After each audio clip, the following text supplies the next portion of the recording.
Buenos días, mi nombre es Sofía Córdoba. Voy a presentar la pieza comunicativa que mi grupo y yo realizamos, que en nuestro caso fue una infografía sobre el autismo. Una de las razones por las que elegimos este trastorno es que afecta a un gran número de personas en Colombia, más o menos son alrededor de 115.000. Bueno, entonces para empezar, hablemos un poco sobre cómo tal, qué es el autismo. El autismo es un trastorno del desarrollo neurológico que produce deficiencias en la interacción social y en la comunicación. Este comportamiento se caracteriza por conductas repetitivas y estereotipadas y como un conjunto restrictivo de intereses y actividades. Para explicarlo mejor, vamos a utilizar esta cita de Hernández, Otero y Cabrera del 2015, que es de un artículo que se publicó en una revista de ciencias médicas.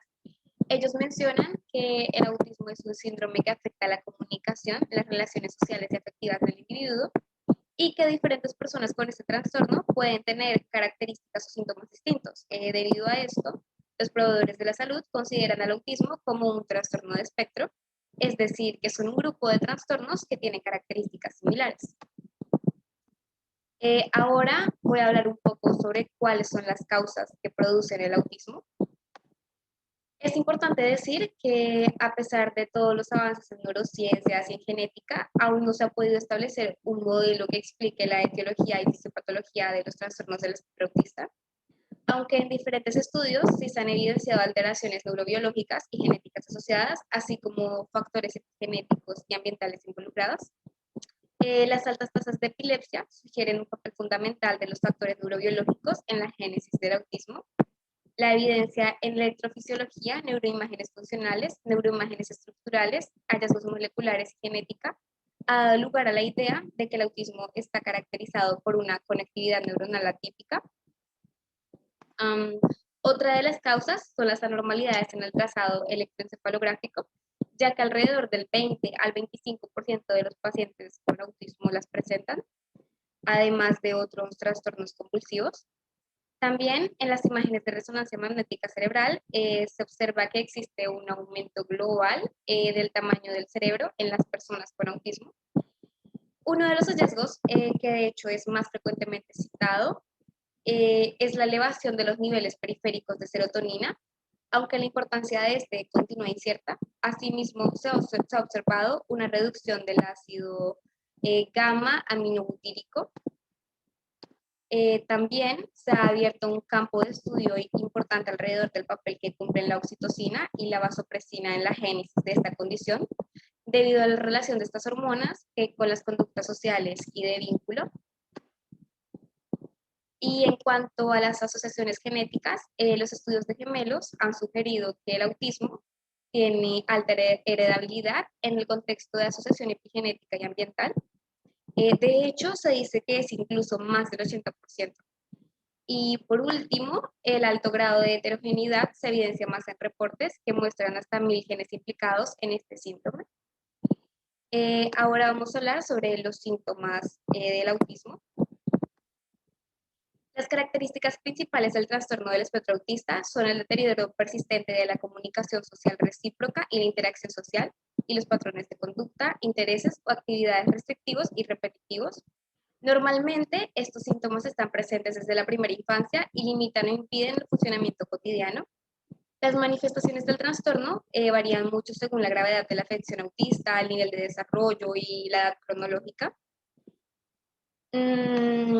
El tratamiento para el trastorno del espectro autista debe ser por un equipo multidisciplinar que incluye medicina, neurología, psicología y psiquiatría, fisioterapia y gastroenterología, entre otros especialistas, pero todos en busca de un mismo objetivo, teniendo en cuenta que cada caso es único, por lo que se busca brindar un tratamiento acorde a cada caso, partiendo de su gravedad, sus síntomas y su nivel, aunque muchas veces consiste mayormente en orientación clínico-educativa, tratamiento farmacológico, terapia física y terapia psicológica. Para continuar, voy a hablar sobre el autismo en niños y en adultos. Aunque el autismo se diagnostica en la mayoría de los casos a comienzos y durante la niñez, es importante mencionar que muchos adultos no son diagnosticados a temprana edad y entonces buscan ayuda profesional al llegar a la edad adulta. Los especialistas mencionan que en los adultos es bueno que desarrollen como una participación activa en la sociedad y que ésta les brinde apoyo, ya que hay que tener en cuenta que muchos adultos diagnosticados con autismo tienen problemas para tener un trabajo estable, encontrar una pareja y formar una familia. Y debido a esto, muchos caen en depresión y ponen en riesgo su propia vida. Así que es muy importante el apoyo familiar y el manejo por parte de un profesional.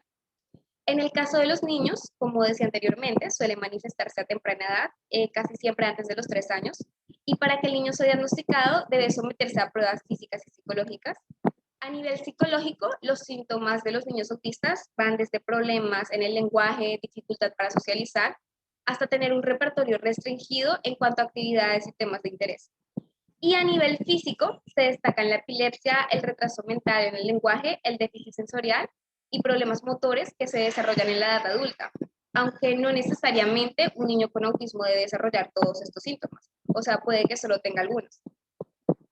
Según un artículo publicado por la Universidad Internacional de Valencia, existen distintos tipos de trastornos dentro del espectro autista, los cuales son el autismo clásico, que es el que normalmente inicia antes de los 3 años, por lo que casi siempre son los padres quienes lo identifican, ya que observan comportamientos como inusuales en el niño, como problemas en la comunicación verbal, que ésta se retrasa o no llega a aparecer, o que en la escuela tienen problemas en las habilidades sociales, porque los niños interactúan muy poco con los demás, o no buscan la protección de sus padres, o porque no reclaman objetos de su interés. También está el síndrome de Rett, que es un proceso degenerativo y progresivo del sistema nervioso central, que se manifiesta por un trastorno global del desarrollo de la persona afectada. Este se caracteriza por presentarse casi siempre en niñas, las cuales tienen un desarrollo psicomotor normal hasta los 18 o 24 meses de vida, pero luego inician con una regresión notoria en sus habilidades motoras y en sus habilidades con el lenguaje. El síndrome de Asperger o autismo de alto rendimiento es el trastorno más difícil y el que más tarda en diagnosticarse, porque las personas que lo poseen no tienen ningún retraso intelectual ni ningún retraso, o sea, rasgo físico distintivo. En este caso, el déficit se encuentra en las habilidades sociales, la falta de empatía y la imposibilidad para detectar los dobles intenciones de las demás personas o el lenguaje no verbal. También es frecuente que estas personas se obsesionen con un tema o con un objeto y tengan poca coordinación psicomotriz. El síndrome desintegrado infantil o síndrome de Heller normalmente aparece después de los 2 años, aunque en ciertos casos no se diagnostica hasta los 10, ya que aunque afecte las mismas áreas de los otros síndromes del espectro autista, este se diferencia por su carácter regresivo y porque en muchas ocasiones presenta una lenta evolución. Y por último tenemos el trastorno generalizado del desarrollo no especificado, que más que un síndrome es una etiqueta diagnóstica que se utiliza cuando los síntomas clínicos son muy diversos, entonces no se cumplen con los criterios necesarios para pertenecer a un trastorno específico. Y bien, acá abajo ya lo que tenemos son las referencias de los artículos que utilizamos para la investigación. Entonces, pues esto es todo y muchísimas gracias por su atención. Hasta luego.